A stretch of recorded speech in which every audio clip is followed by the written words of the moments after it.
भारत के एक छोटे से गांव में मीरा नाम की लड़की रहती थी। वह अपनी उम्र के 22वें साल में थी और उसका स्वभाव बहुत शांत और गंभीर था।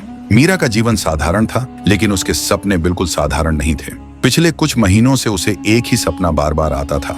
सपने में वह खुद को एक घने जंगल में पाती थी। चारों ओर ऊंचे ऊंचे पेड़ थे, जिनकी शाखाएं आसमान को ढक देती थीं। पक्षियों की आवाजें हवा में गूंजती थीं और कहीं से पानी की धारा बहने की आवाज आती थी। इस सपने में हमेशा एक विशाल गोरिल्ला होता था। उसकी आंखों में कुछ ऐसा था जो मीरा को बेचैन कर देता, गहराई, करुणा और एक अनकहा दर्द। मीरा ने यह सपना अपने परिवार को बताया। उसकी माँ ने कहा, शायद यह तुम्हारे दिमाग का खेल है, इसे भूल जाओ।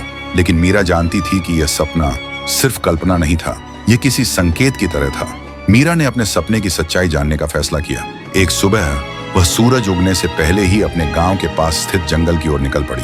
यह वही जंगल था जिसे लोग भूल भुलैया कहते थे। गांव के लोग कहते थे कि यह जंगल श्रापित है, वहां जो भी गया वह कभी लौट कर नहीं आया।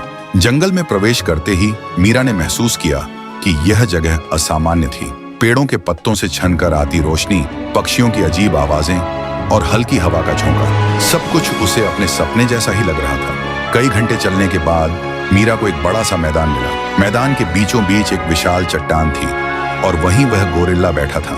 मीरा ने पहली बार गोरिल्ला को अपने सामने देखा। वह विशाल था, उसकी खाल काली और चमकदार थी और उसकी आंखों में वही गहराई थी जो मीरा ने अपने सपनों में देखी थी। गोरिल्ला ने मीरा को देखा। उसकी नजरें इतनी गहरी थीं कि मीरा को ऐसा महसूस हुआ जैसे वह उसकी आत्मा को पढ़ रहा हो।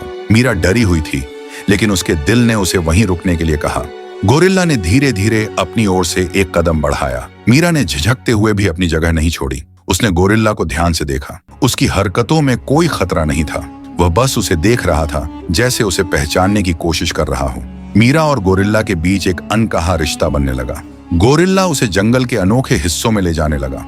उसने उसे झरनों, दुर्लभ पेड़ों और जंगली फूलों की सुंदरता दिखाई। मीरा को महसूस हुआ कि यह जंगल जादुई था। एक दिन गोरिल्ला ने उसे जंगल के सबसे गहरे हिस्से में ले जाकर एक प्राचीन मंदिर दिखाया। मंदिर पूरी तरह से पेड़ों और लताओं से ढका हुआ था। अंदर जाने पर मीरा ने देखा कि दीवारों पर कई चित्र बने हुए थे। एक चित्र ने उसका ध्यान खींचा। उस चित्र में एक आदमी और एक गोरिल्ला दिखाए गए थे। उनके बीच एक लहरदार रेखा थी, जैसे वे अलग हो गए हों।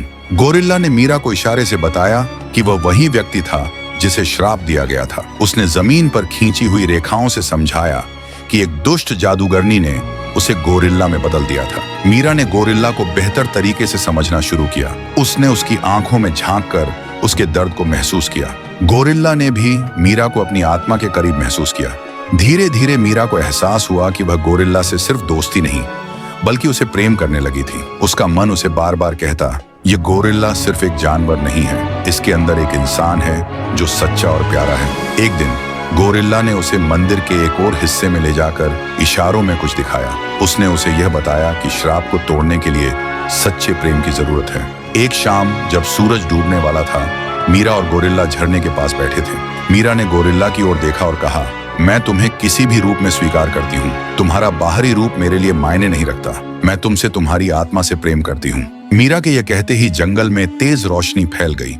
झरने का पानी चमकने लगा और चारों ओर एक अजीब सी आवाज गूंजने लगी। कुछ ही पलों में गोरिल्ला का विशाल शरीर गायब हो गया और उसकी जगह एक सुंदर युवक खड़ा था। वह राजकुमार था जिसे श्रापित किया गया था।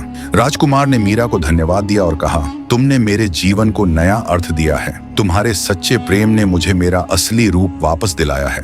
मैं तुम्हारा हमेशा आभारी रहूंगा। मीरा और राजकुमार ने जंगल को अपना घर बना लिया। उनका प्रेम हर बाधा से ऊपर था। उन्होंने जंगल और प्रकृति की रक्षा करने का वचन लिया। सच्चा प्रेम वह होता है जो बाहरी रूप, रंग और स्थिति से परे होता है। यह आत्मा से जुड़ता है, न कि शरीर से। प्रेम की शक्ति हर श्राप और हर बाधा को मिटा सकती है। तो मित्रों, अगर आपको यह कहानी दिल से पसंद आई हो तो कृपया लाइक और सब्सक्राइब जरूर करें।